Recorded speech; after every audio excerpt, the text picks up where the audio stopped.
What's up YouTube, Team709 here on the Nonlinear YouTube channel for a deck profile for you guys this week. Something kind of fun that I've built in the past few months, and I had to update it because I had originally built it before Rhoda went to 2 and before Goyo Guardian came back. So I figured it would be something that I'd shared since I had to kind of update it recently.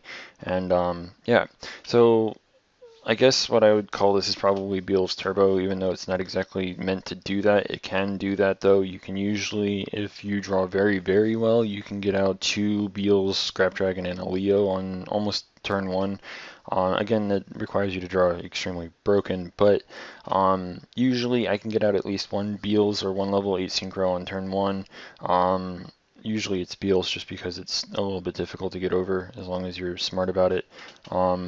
But I mean, like if you open really well, whether you have Soul Charge or, you know, if you happen to mill like all the graveyard shit, then I mean, there's that. But yeah, so I figured this would be something fun to kind of cover for you guys. It plays really nicely for me. It's done okay against Shaddolls even, so it's just absolutely fun for me to play. I actually really do enjoy playing this deck. So yeah, let's just get into the build. Starting off with the monsters, we have 1 Blackluster Soldier, Envoy at the beginning. 3 Destiny Hero Malicious, 3 Blackwing Sirocco the Dawn, 3 Dark Greffers, 3 Raiden Hand of the Lightsworn, 3 Lila Lightsworn Sorceress, 1 Armageddon Knight, 2 Card Trooper, 3 Krebons, 1 Plague Spreader Zombie, and 3 Vayu the Emblem of Honor. For the spells we have 3 Solar Recharge, 1 Allure of Darkness, 2 Reinforcement of the Army, 2 Soul Charge, 1 Charge of the Light Brigade, and 3 Emergency Teleport. And for the traps, we only have 2 Royal Decrees. I would honestly recommend citing the 3rd, as well as obviously the 3 MSTs, if you decide to play this competitively, of course. Moving on to the extra deck, we have 1 Leo, the Keeper of the Sacred Tree, 2 Beelze of the Diabolic Dragons, 1 Scrap Dragon, 1 Stardust Spark Dragon, 1 Blackwing Armor Master, 1 Black Rose Dragon, 1 Goyo Guardian, 1 HTS Behemoth, and 2 Blackwing Armling for the Synchros. And for the Exceeds, we have 1 number 101 Silent Honor Arc, 1 Evil Storm Exciting Knight, 1 Lavalval Chain, and 1 Gaga Cowboy. So the first thing I kind of want to really explain in the main deck, there's not much that I should have to explain about this deck, but for the most part, there's a few things that I want to explain in regards to like former changes, etc., etc. Blackluster Soldier being one of them. I used to play 2 Plagues just to make sure I had that like ability to have my my tuners ready for whenever I needed to synchro. But obviously I play at least 6 lights and I play a good number of darks as well. If there's that moment either mid to late game or late game where I happen to draw into BLS and have that light and dark in my graveyard, which I almost always do, I want to be able to have that big monster that I can make a play with, and it's just kind of there for it. So I mean, there's that. I'm still kind of testing between it though. Having the second Plague also worked very nicely for me whenever I would play this deck, and it's just kind of back and forth right now, so whichever one you decide to play with, if you decide to play this deck, if you find yourself needing that other tuner, or if you need the BLS more, feel free to change it up however you want. Just something that kind of wanted to mention. One of my favorite things in this deck is the fact that Raiden is a warrior. Being able to search it off of Reinforcement of the Army and being able to mill key cards to the graveyard is always very nice. On top of the fact that you can tune it with your Malicious in order to make Leo. And usually I end up doing something like that almost 2 or 3 turns into a game. And on top of that, like, it allows you to be, like, if you bring it back off of like Soul Charge, you can use it to make yourself a Scrap Dragon or a Spark Dragon or whatever.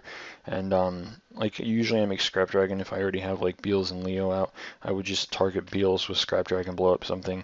Of course, Spark Dragon is really good to have if you decide that you have your Decree out and you want to be able to continuously protect it. There's that as well. So, I mean, just having the fact that it's a level 4 tuner that mills 2 cards for free is always really nice. I had considered Curry Bandit a long time ago. I really did, and the reason I originally tested Curry Bandit, and I kept finding myself milling multiple Malicious, and obviously you don't want to be doing that. You only want to hit 1 Malicious into your graveyard, so that's part of the reason why I'm playing the Armageddon Knight as well. Card Trooper mills fewer cards and it replaces itself when it's destroyed, not to mention that it doesn't leave me completely without a monster, because I do like to use my normal summons on things either like the Card Trooper, the Armageddon Knight, the Lila, the Raiden, or the Dark Greffer. And I mean, I don't like leaving my board completely open, especially without having very many defensive cards in my deck, obviously. So having Card Trooper be able to not only reduce some of the damage that I'm going to take, but also replace itself when it's destroyed is really nice. Armageddon Knight, originally I had, what's it called, Zephyros in here, because obviously if you mill it, you can bring it back from the graveyard and you can do stupid shit. And it was really good with things like Grepher, because then I could overlay for something like Level Chain, Silent Honor, or Excite Knight if the situation called for it. Hell, if I needed to use Cowboy to go for game, that was also a thing. But like, it's kind of just like, it's not really worth it. Armageddon Knight's a lot better because it's not only a warrior, you can also soul charge it and get its effect off as well, so if you need to mill an extra card, it's there.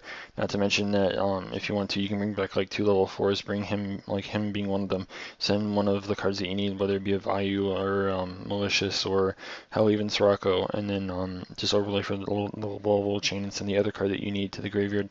It's kind of just derpy. So Armageddon Knight is just really something that I've been actually loving ever since I decided to drop the Zephyros for it. Just overall really nice to have it in here. I don't know if I really need to explain much else, of course. Spark Dragon's just absolutely great for this. The Black Rose just for that off chance that you have like E-Teleporter or Plague and you can just normal summon Sirocco without tributes because you have no monsters for whatever reason or something. So yeah, I don't know if I really need to explain too much else. Like I said, this is kind of like Beelze Turbo, but at the same time it's also kind of like Synchro heavy boss monster deck. So I mean, like I said, whenever it comes to the side deck, I really don't know what else you would like particularly want to side outside of maybe the Third Decree and the 3 MSTs. I'm sure that like anyone that wants to play this competitively will come up with their own side decks for their own metas and stuff. I don't know, like, obviously there's a lot of things that you can do with this, and, yeah. But yeah, I do hope that you guys enjoy the deck. I know this video is probably not going to be anywhere near as long as my former ones, because I don't know if I really need to explain too much about this. It's just one of those really derpy decks that explodes, and when it does, it's not very pretty, and usually takes a lot of effort to get over. As long as the person playing the deck is, like, really smart about their plays, but, yeah. I mean, I've played this deck several times. It's done really derpy things, and yeah, I really do enjoy playing this deck because it just does the stupidest things I've ever seen. But yeah, so like I said, I don't know if I have anything else that I need to explain, so I'm just going to kind of go into this. If you guys have a deck that you want to get fixed, Deck Doctor will be next week. So if you have a deck that you want to get fixed, be sure to message it here on the Nolimi YouTube channel page by going to our actual channel and then going to the About section and clicking Send Message. So I mean, there's that. Also, if you want me to see it, if you want me to do a deck that was from an older format, because there's actually something that I used to play that was a lot of fun and it was actually very consistent, but it was way back when the baby dragons were still a thing. If you guys actually want me to show you that, I will. It's not E-Dragons, it's very hilarious. It's, I guess you would call it Mermail, Frog, Monarch, I think, something like that. I guess that's what you would call it. It was just off the chart. It was just ridiculous. So if you guys want me to do that for the next deck profile, let me know. It's just a really fun deck. If you like to play like maybe with like no restrictions on Yu-Gi-Oh! Pro or Dev Pro for fun and want to play something that's from an older format, I can do that deck profile for you guys. Just so you can kind of see how it works for yourself. But yeah. Anyways, without further rambling, if you haven't already, don't forget to rate, comment, subscribe, and like I said, if you have a deck that you want to get fixed, be sure to message it to us, so that way we can get to it in the upcoming weeks, because again, Deck Doctor will be returning next week, so yeah, and yeah, if you haven't already, just, rate, comment, subscribe. Until next time, this is Team709, signing out.